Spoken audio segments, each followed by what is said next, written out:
Buenas tardes, mi nombre es Miguel Ángel Morales Romero, soy estudiante de Ciencias de la Información y la Documentación, Bibliotecología y Archivística de la Universidad del Quindío. Este video va dirigido a la docente Marlene Salazar Ramos de la asignatura Organización y Descripción de Archivos. En este video vamos a hablar sobre la ordenación documental dentro de los expedientes. Para empezar, debemos tener en cuenta que hay algunos criterios y algunos términos para poder desarrollar esta labor. Debemos tener en cuenta que dentro de una organización, un fondo documental hace referencia a la organización como tal. Las secciones son aquellas dependencias que encontramos dentro de la organización. Las subsecciones son esas unidades o grupos productores de información y ya después vienen las series, las subseries y las unidades y las tipologías documentales. Eh, Cabe resaltar que durante todo el proceso de ordenación documental y de la organización de los archivos, pues hay que tener en cuenta unos criterios y unos principios, como lo son el principio de orden original y el principio de orden de procedencia. Para digamos que la organización de los archivos es igual a clasificación, ordenación y descripción de archivos, que son como los tres procesos que se van a llevar a cabo pues, en la ordenación documental. Para empezar, cuando estamos en una unidad de información, ¿sí? Y tenemos un conjunto de archivos que no están organizados sin ningún criterio, entonces lo que vamos a hacer es tomar esos archivos, clasificarlos. En cada una de esas tres etapas se van a aplicar el principio de orden original y el principio de procedencia. Esto con la finalidad de que pues, los documentos estén ubicados adecuadamente y pues estén ordenados en el orden natural en el que se produjeron. Entonces, vamos a tomar los documentos y vamos a empezarlos a clasificar. Clasificarlos teniendo en cuenta el principio de orden de procedencia de la unidad productora a la que pertenece y el principio de orden original que hace referencia pues, al lugar o a la fecha en donde se produjo ese documento. ¿Sí? Después de que ya se haya realizado la debida clasificación, ¿sí? Hay que tener en cuenta ciertos criterios. Cabe resaltar que los documentos que no pertenezcan a esas dependencias se deben separar y pues se deben llevar a las dependencias que corresponden para que se les haga el debido tratamiento, ¿sí? Ahora vamos a entrar un poco más en materia, vamos a hablar de las series documentales, de cómo se conforman, eh, cuáles son sus principales características y para entender qué es una serie, vamos a entender que las series están compuestas por unidades documentales simples o unidades documentales compuestas. Las unidades documentales simples son aquellas que están compuestas por una agrupación documental eh, de documentos homogéneos, ¿sí? Documentos que son muy similares y semejantes. Esto hace referencia a una unidad documental simple. Cuando hablamos de unidades documentales compuestas, estamos hablando de un conjunto de documentos que tiene agrupaciones documentales de diferentes tipologías.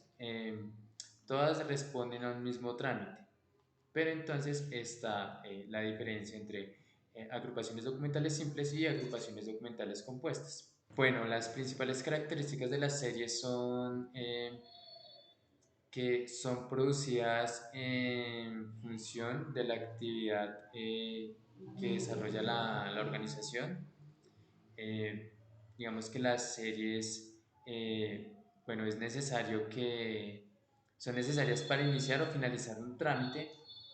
eh, Cada conjunto de documentos, ¿sí? Da origen a una nueva unidad documental. eh, y digamos que los procesos, los resultados que se obtienen al final es de el análisis de todos los procesos que se llevaron a cabo durante el tratamiento de los documentos. Bueno, como ya lo mencioné, las unidades documentales simples son aquellos conjuntos de documentos, eh, ya sea uno o más documentos, que son homogéneos, ¿sí? Que tienen similitudes y semejanzas. Estos documentos, dentro de un trámite, ¿sí? Eh, Cabe la pena resaltar que, pues digamos que dentro de las carpetas existe un máximo de folios que son 200, y cuando se inicia un proceso de foliación con unas unidades simples, ¿sí? Unidades documentales simples, eh, estas se hacen independientemente, ¿sí? Eh, eh, Separadas, ¿sí? Digamos que se empieza a foliar desde el folio 1 hasta el folio 200, y después se cierra este conteo, y para tomar el siguiente expediente o carpeta pues se empieza desde el folio 1. Con las unidades documentales compuestas es diferente, ya que todas están asociadas pues al mismo trámite. Entonces lo que se hace es, desde el folio 1 hasta el folio 200 se cierra, se termina como tal, y para la siguiente carpeta o expediente se continúa desde el folio 200 hasta el folio 400, y así sucesivamente. Estas son las diferencias que existen pues para eh, unidades documentales simples y unidades documentales compuestas, que estarían dentro de las series y las subseries. Bueno, para los formatos y rótulos de las carpetas vamos a tener en cuenta que eh, existen unos parámetros definidos por el Archivo General de la Nación, y que pues se aplican en las diferentes organizaciones para hacer el rótulo de las carpetas y de las cajas. Estos rótulos pues disponen de unos campos que deben ser completados, ¿sí?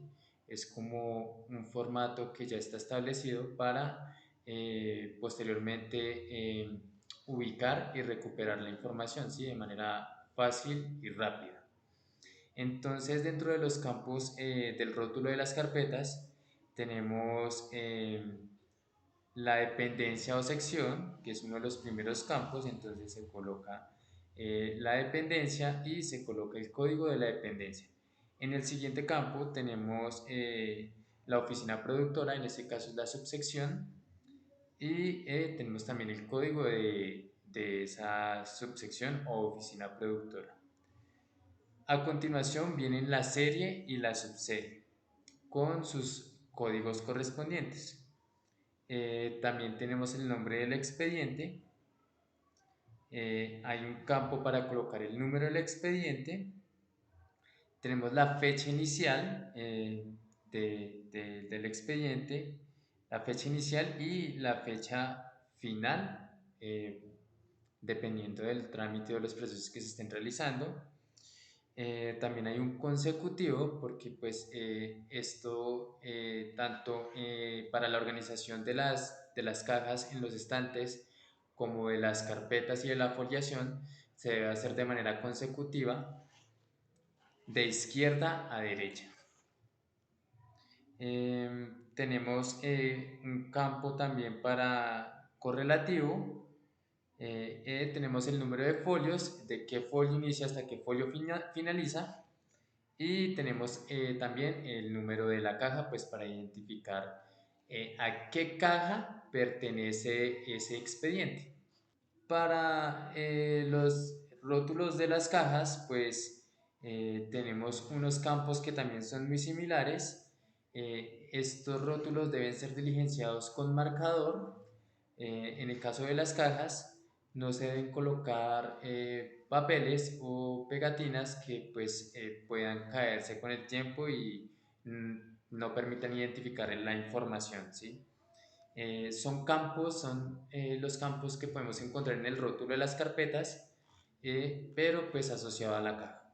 Estas cajas también llevan un número consecutivo y pues los campos que podemos encontrar en las cajas son fondo, número de caja, número de carpetas que hay dentro de esa caja, la dependencia a la cual pertenece. Debemos tener en cuenta que todo desde que inicia el proceso de ordenación documental hasta que finaliza hay que tener en cuenta el principio de orden original y el principio de procedencia, ¿sí? Para respetar la producción de los documentos y el lugar de donde proviene. Tenemos un campo para las series y las subseries. También tenemos el nombre de la dependencia y tenemos unas fechas extremas y una transferencia de número. Bueno, también hay unas normas o unos criterios específicos eh, para las cajas en donde se va a archivar, en donde se van a archivar los expedientes y las carpetas. Esto con la finalidad de que se puedan conservar y preservar adecuadamente durante todo el proceso de gestión documental. Digamos que las cajas que podemos encontrar con base a las normativas dispuestas por el Archivo General de la Nación son la caja X100, caja X200 y caja X300.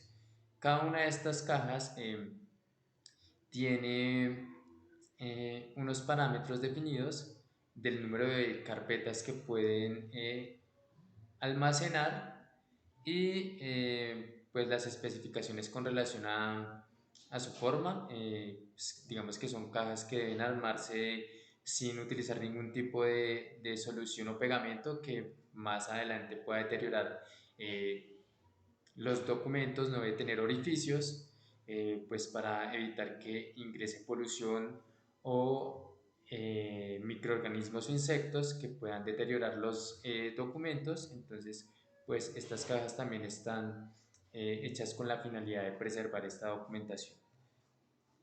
Para la organización de las cajas dentro del archivo hay que tener en cuenta que es una numeración consecutiva. Las cajas se van a organizar de izquierda a derecha y de arriba a abajo eh, de forma numérica consecutiva: 1, 2, 3 y así sucesivamente: 4, 5, 6, 7, 8, 9 y continuamos en el siguiente anaquel de la misma manera. Bueno, para la foliación de los expedientes debemos tener en cuenta que después de haber realizado el proceso de clasificación y ordenación, vamos al tema eh, pues, de descripción. Eh, digamos que para el foliado, para documentos análogos, entonces eh, se toman los documentos y en la parte superior derecha con un lápiz HB, pues digamos que para hacer este proceso hay que disponer de diferentes elementos como un lápiz negro HB, borrador, un humedecedor dactilar y pues los elementos de bioseguridad como cofias, guantes de nitrilo y batas de archivo, pues para evitar contaminar y deteriorar los documentos y asimismo pues para protección personal del archivista. Entonces hay que tener en cuenta que para realizar la foliación eh, debe colocarse el número del folio en la parte superior derecha. Esta marcación no debe hacerse en un lugar que esté despejado. No se deben colocar el número de los folios en tablas que contengan información de los documentos y que pues pueda intervenir pues con su interpretación. Los números deben ser legibles, independientemente de la caligrafía, pues debe existir legibilidad en la numeración para que otras personas puedan entender. La foliación se hace de manera consecutiva. Hay que tener en cuenta que está la foliación y la paginación. La foliación se hace en cada hoja, en cada documento, ¿sí? Cuando los documentos tienen información por las dos caras, se coloca el número del folio, se coloca una R/V que indica que esa unidad, esa tipología documental tiene información en la parte posterior. A su vez, los documentos que estén dispuestos de manera horizontal deben foliarse o marcarse en la parte superior derecha de cómo se lee el documento, independientemente de cómo esté ubicado dentro del expediente. Esto con la finalidad de pues, mantener un orden específico dentro de la carpeta. Para la foliación de los documentos también se debe tener en cuenta principio de orden original y de procedencia, ¿sí?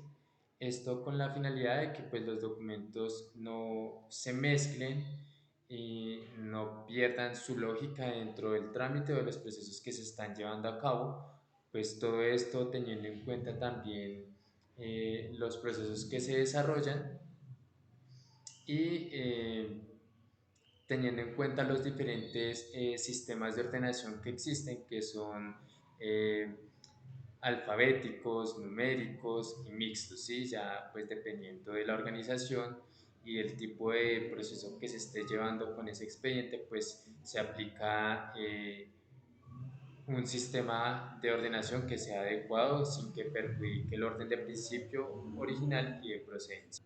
Para la foliación de los documentos electrónicos, pues vamos a encontrar unos criterios, ¿sí? Unos campos, pues como el ID del documento, nombre del documento, también vamos a encontrar la tipología documental, la fecha de creación del documento, vamos a encontrar una fecha de incorporación, vamos a encontrar la función, vamos a encontrar el orden o el concepto, el número de página o de folio y su origen. Cabe resaltar que pues también hay un índice electrónico que al igual que en los expedientes análogos es la hoja de control que nos va a indicar en qué parte se encuentran los documentos. Es una manera de recuperar la información de manera fácil y efectiva y en los documentos análogos pues también los vamos, en los documentos electrónicos también los vamos a encontrar. Bueno, para finalizar vamos a hablar pues de los sistemas de ordenación documental. Como ya lo mencioné anteriormente, existen los sistemas numéricos, alfabéticos y mixtos. Los numéricos son aquellos que están compuestos por números. Dentro de los numéricos podemos encontrar el ordinal y el cronológico. Estos, por ejemplo, hacen referencia al número asignado al documento o pues el cronológico hace referencia a la fecha, ¿sí? Desde el más reciente hasta el más antiguo.